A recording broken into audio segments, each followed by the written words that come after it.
chance to get in, and even if you don't make it through Gauntlet, you get even more chances in the future to get towards those finals. So it is a... It looks like we're already in for a fast start here. R8 dropping down with Alpha 7 over on the northwest side. Blank, it looks like Alpha 7 though, they've already taken a knock and a flop on Alpha 7, so that's fine, should be okay.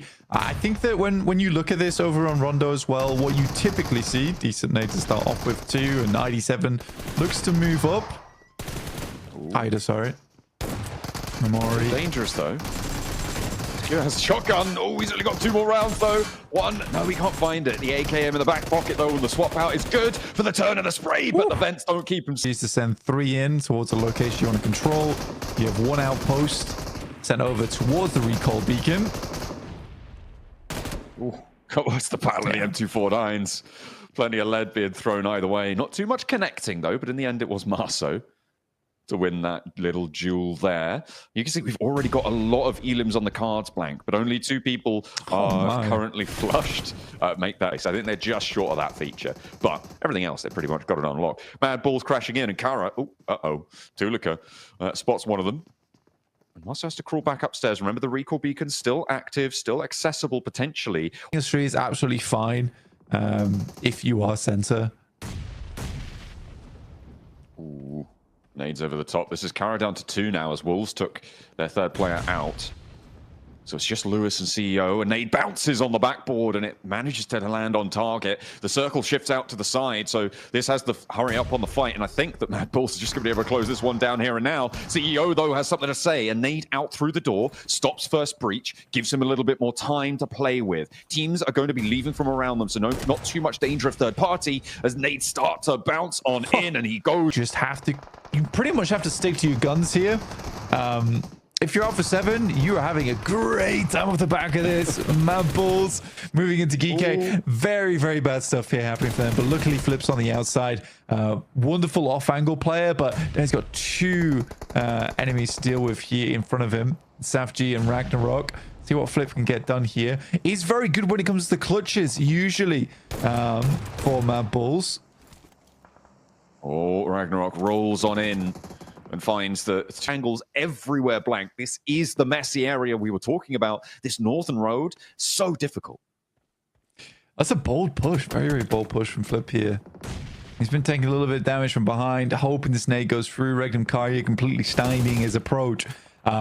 I think it's a very smart play from Ragnarok as well to immediately switch back over towards the rest of the team. It put the pressure on Flip in a big way where he had to speed up his gameplay, accelerate a little bit because it meant his teammates dying. As well. So him going out early there is pretty tough. Soaz now has a very, very big task ahead of him, but I would say that, you know, probably second best on the team here for the squad.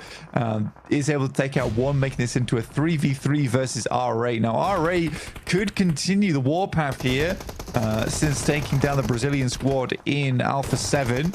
Look to push out now. There is enemies all around, though. Ooh, giving them the quick start steps, but it's not going to phase them at all. R8 have been through the ringer already, and they know the tricks of the trade. They'll move up to the north side now because Arena are struggling against... Yeah, I mean, disgusting Molotov going through from QXZ. He's able to find a lot of damage. Luckily, Prestige is able to move around the side, get the backstab, but he was putting up a valiant fight. Well, I don't know what to say here. This is... such a... Alpha 7 do need to have a little bit of an uptick on performance there. As a rotate comes through for the Wolves, they're trying to crash on in. They do not have any other option. Thunder Talk are going to be on the defense here. Plenty of teams trying to crunch their way through, as well as R8 try and move up north towards the IQ position, but they are finally falling.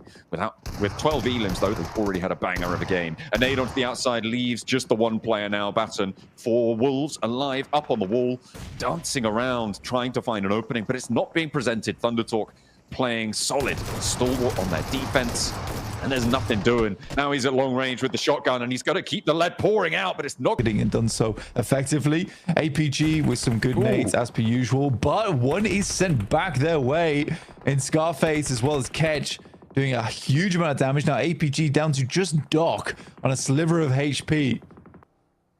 Yeah, I think that is the smart money right now. I think you might be right on that one. IQ trying to leave, GS dropping down, trying to find one of their backstops, and they will be able to do so fairly simply. I mean, the rotate necessary coming through from IQ. They're rotating up, and Prestige, who did manage to get out of this one, does finally fall down, will fall to IQ, and they will stop at 13 elims, blank. Almost 50% of their points this match have come through from Alpha 7. Pretty fantastic, if you ask me. Thunder Talk now pushing in as well from that western edge. Yeah, look to push through APG. Top and Doc were able to get back up with the position. It's a cracking nade. A lot of splash damage on that bad boy. Flashed his own teammate, but he had eyes on. That was the main thing, right? He had eyes on. So the flash didn't matter. They mainly flashed Doc there. It's all shock and awe. You know, they're just rolling on in. Big bang, big boom. They know where the player is. Throw the stun grenade. If you're both flashed and only one of you knows where they are. Very long on the nade there. But Thunder Talks get up effectively, and DXavier have nothing to say about it. 7 elims so far for the Thunder Talks. And overall, I would say the team play is phenomenal this game. I've been very impressed with maybe not the mechanical skill, but the decision making overall has been very, very good from Thunder Talks. Xavier with 2 players now, holding off against 3. And it's Lamball to fall, leaving just Nate left. He is closer to the water, and Thunder Talk do need to move on in, move a little bit closer here as the nades continue to roll on out. This is a bit more of a difficult push now. Virtus.pro may have oversight to some of these side angles that Thunder Talk are going to want to use to approach this situation, so it could be a little bit harder. That deployable cover as well, airdropping on in, giving them that concrete barrier. Keep them safe. 2 backstops in Aragon as well as Voston, just watching their approach. Very well done. Very, very well done. At least top 4 to start things off with.